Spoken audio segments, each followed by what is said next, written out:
Olá pessoal, sejam bem-vindos a mais um vídeo.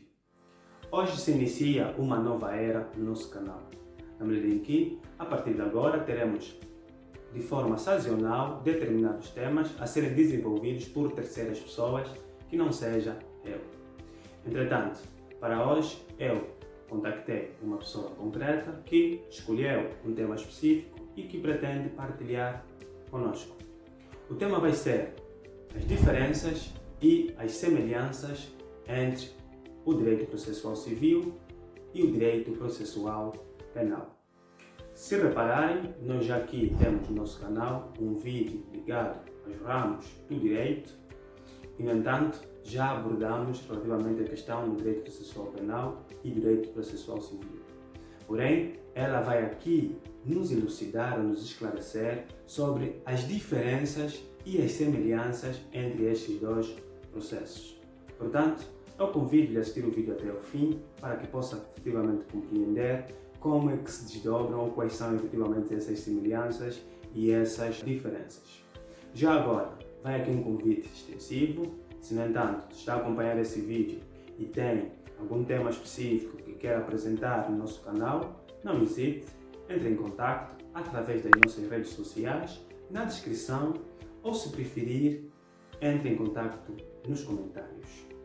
Bem, já agora ficam com o vídeo da ilustre Cailimira Pereira e, como sabem, eu sou o Jorge Reis e este é o Jusbier.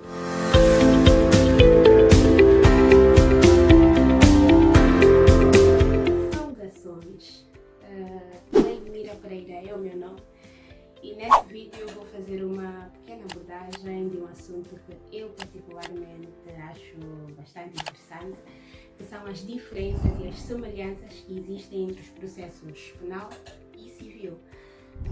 Mas antes de entrar propriamente no assunto, nós precisamos primeiramente de entender o que é um processo, já que é uma palavra que nós ouvimos várias vezes e em diversos contextos.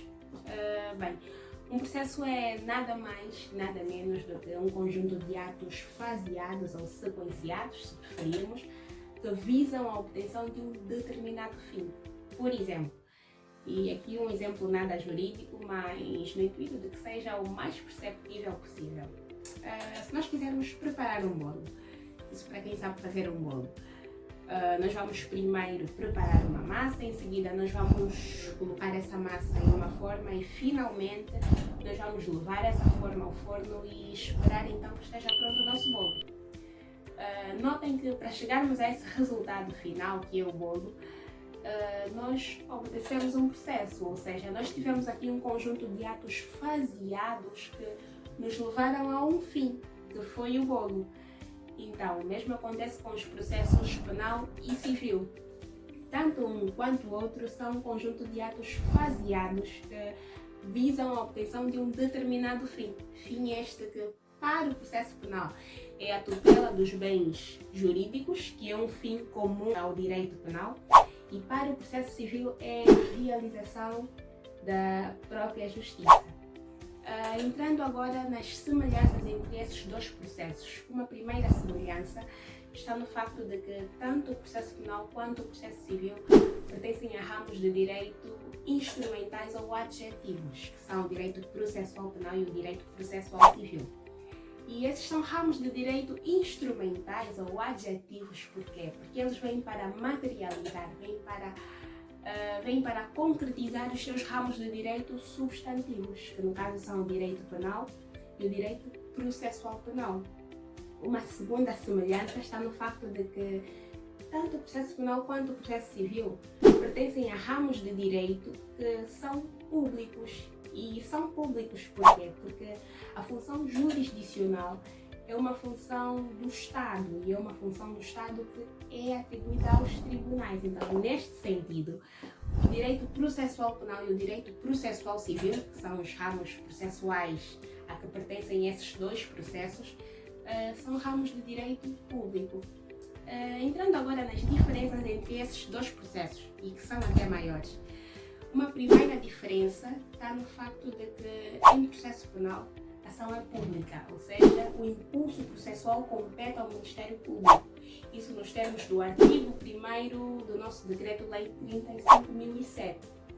A exceção para isso nós temos nos crimes particulares e nos crimes semipúblicos, onde o exercício da ação penal por parte do Ministério Público fica condicionado à queixa ou à denúncia das pessoas a que este mesmo decreto atribui legitimidade para tal. Já em processo civil, a ação não é pública. O impulso processual é da competência das partes, ou seja, da competência do titular do direito que se pretende ver realizado, que se pretende ver protegido ou declarado. Uma segunda diferença está no facto de que em processo penal o objeto da ação é delimitado pela acusação e quem faz a acusação é o Ministério Público. Já em processo civil, o objeto da ação é delimitado pelas partes, ou seja, é o autor que indica a causa de pedir.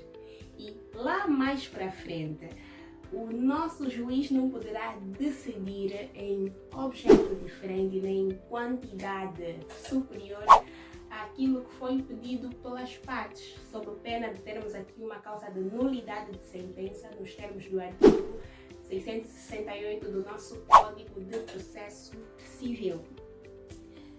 Uma terceira diferença está no facto de que o processo civil admite confissão, admite desistência, admite transação. Isso por quê? Porque os direitos estão à disposição das partes. Já em processo penal, pelo facto de a pretensão de punir pertencer ao Estado, ele não admite nada disso. Uma pequena exceção nós temos apenas nos crimes particulares. Espero que esteja gostado do vídeo e já agora, se ainda não é inscrito, subscreva-te ao canal, deixa o seu gosto, comentário, sugestão ou crítica. Não deixe de ativar o sino para que possa ser notificado sempre que nós subimos um vídeo novo. E mais do que nunca, compartilhe os vídeos, porque assim estaremos a divulgar a mensagem para mais pessoas e efetivamente vamos contribuir na sua cultura jurídica. Uma quarta diferença reside no facto de que em processo penal o silêncio é um direito. Ninguém é obrigado a declarar nada. Mas em processo civil não acontece bem assim, né? Em processo civil, por exemplo, se o réu é citado para contestar e não apresenta a sua contestação, a ação é decidida nos termos em que o autor alegou, ou seja, os factos aqui dão-se como que provados por confissão. Uma quinta diferença está no facto de que em processo penal as provas são da competência do tribunal, ou seja, o tribunal deve realizar todas as diligências no sentido de obter as provas suficientes para chegar então à verdade material naquele processo. Já em processo civil, a prova é da competência das partes, ou seja, quem alega um facto deve fazer prova daqueles fatos. E temos ainda uma outra diferença, né, que está no facto de que em processo penal a sentença é executada na pessoa do condenado e não nos seus bens, né? Temos aqui uma pequena diferença que são para aquelas penas de multa, né? Mas em regra as sentenças são executadas na pessoa do condenado, o que é diferente do que acontece em processo civil. Em processo civil ninguém recebe uma pena restritiva ou privativa de liberdade. As sentenças são executadas nos bens do condenado. Bem, por hoje foram essas as diferenças e as semelhanças entre esses dois processos que eu tinha para apresentar para vocês. Espero que tenham gostado desse vídeo, desse breve vídeo, né? E vemo-nos então no próximo vídeo. Até já! Espero eu que a doutora Cleidmira Pereira tenha sido clara e concisa nas suas explicações. E já sabe, em caso de dúvida, temos as nossas redes sociais na descrição, ou se preferir, deixe a dúvida nos comentários. Desde já, resta-me simplesmente agradecer encarecidamente à doutora Cleidmira pelo facto de nos brindar com essa excelente aula, porque na verdade ficamos todos satisfeitos. Eu em particular fiquei satisfeito por conseguir efetivamente retirar as semelhanças e as diferenças entre o direito do processo civil e o direito processual penal. Muito, mas muito obrigado, doutora Redimira, pelo seu tempo e pela disponibilidade. Espero eu que possamos ter mais intercâmbios neste sentido. E já agora, só para realçar, se tem um tema específico, se quer partilhar conosco esse tema ligado ao direito, na verdade, nós estamos abertos. Mais uma vez, entre em contato através das nossas redes sociais ou então nos comentários. Bem, desde logo, é tudo quanto nós tínhamos preparado para hoje. Espero por si numa próxima aula e agradeço pelo seu tempo e pela audiência.